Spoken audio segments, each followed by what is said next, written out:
আসসালামু আলাইকুম। এনসি এবং কেমিস্ট্রি হাউসের পক্ষ থেকে আমি নাদিম মাহমুদ তোমাদের সবাইকে স্বাগতম। রসকাট সিরিজের নতুন আরেকটা পর্বে তোমাদের সবাইকে সুস্বাগতম। আজকে ক্লাসে আমরা যে জিনিসটা শিখবো সেটা হচ্ছে নবম শ্রেণীর কাঁচা বাচ্চারা তোমরা যে জিনিসটা সবচেয়ে বেশি ফেস করো যে স্যার আমাদের তো ধাতু অধাতু মনে থাকে না, আমরা কিভাবে চিনবো। তো আমরা তোমাদেরকে ধাতু অধাতু চেনার সহজ যে উপায়গুলো আজকে আমরা শিখে তোমাদেরকে, অর্থাৎ ধাতু অধাতু কিভাবে তুমি সহজে মনে রাখতে পারবে সেই বিষয়টা আজকে আমরা রসকাট সিরিজে আলোচনা করব। ঠিক আছে?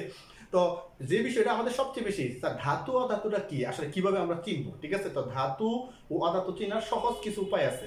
আমরা স্বাভাবিকভাবে যে জিনিসটা বলি, ধাতুর ক্ষেত্রে তার নামের শেষে আম উচ্চারিত হবে। ধাতুর ক্ষেত্রে তার নামের শেষে তোমার কি আম উচ্চারিত হবে। যেমন সোডিয়াম, ম্যাগনেসিয়াম, অ্যালুমিনিয়াম, তারপর হচ্ছে তোমার পটাশিয়াম, ক্যালসিয়াম, বেরিলিয়াম, লিথিয়াম, অর্থাৎ যেগুলো নামের শেষে তোমার কি আম উচ্চারিত হবে তারা হচ্ছে তোমার কি ধাতু।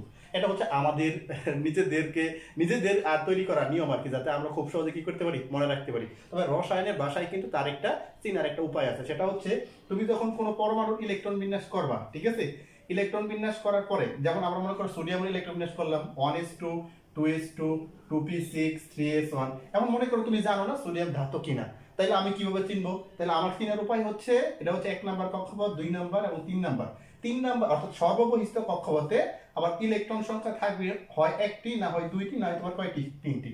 তাহলে সহজে মনে রাখবা, যদি সর্বশেষ কক্ষপথে যদি ইলেকট্রন সংখ্যা হয় 1, না হয় 2, না হয় তোমার কত 3 থাকে, তাহলে ওই মূলটা কি হবে, ধাতু হবে। ঠিক আছে? তাহলে ওই হিসেবে সোডিয়ামের সর্বশেষ কক্ষপথে ইলেকট্রন কয়টি, একটি, তাই সোডিয়াম কি ধাতু। ম্যাগনেসিয়ামের ইলেকট্রন বিন্যাস করো, ম্যাগনেসিয়ামের সর্বশেষ কক্ষপথে ইলেকট্রন সংখ্যা তোমার কয়টি, দুইটি, এক্ষেত্রে ম্যাগনেসিয়াম ধাতু। যদি অ্যালুমিনিয়াম ইলেকট্রন বিন্যাস করো তাহলে 3s2 3p1, এই ক্ষেত্রে তার সর্বশেষ কক্ষপথে ইলেকট্রন কয়টা, তিনটি, তাহলে এই ক্ষেত্রে অ্যালুমিনিয়াম কি ধাতু। ঠিক আছে? এবার আসো অধাতু চেনার উপায়। তাহলে অধাতু চেনার প্রথম উপায় হচ্ছে নামের শেষে তোমার দৈন্তান্ন থাকবে।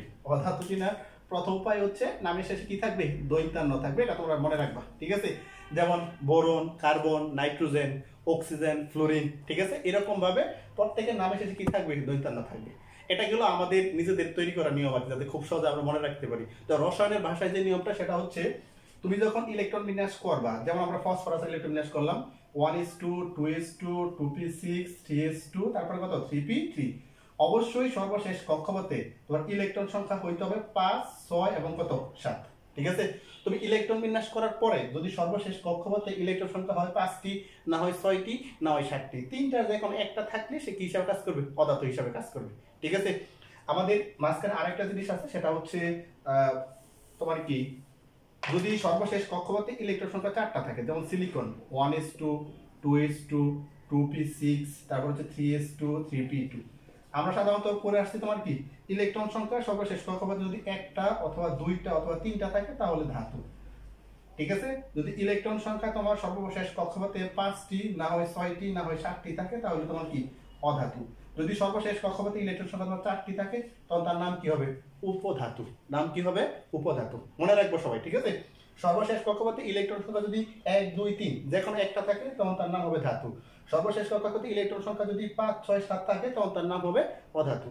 আর যদি সর্বশেষ কক্ষপথে ইলেকট্রন সংখ্যা 4টা থাকে, ঠিক আছে, তখন তার নাম হবে উপধাতু। তো আশা করি আমরা সবাই যে আজকের ক্লাসে ধাতু এবং অধাতু চেনার সহজ উপায়টা আমরা শিখতে পারছি। ঠিক আছে? আশা করি আজকের পর থেকে আর কোনো সমস্যা থাকবে না।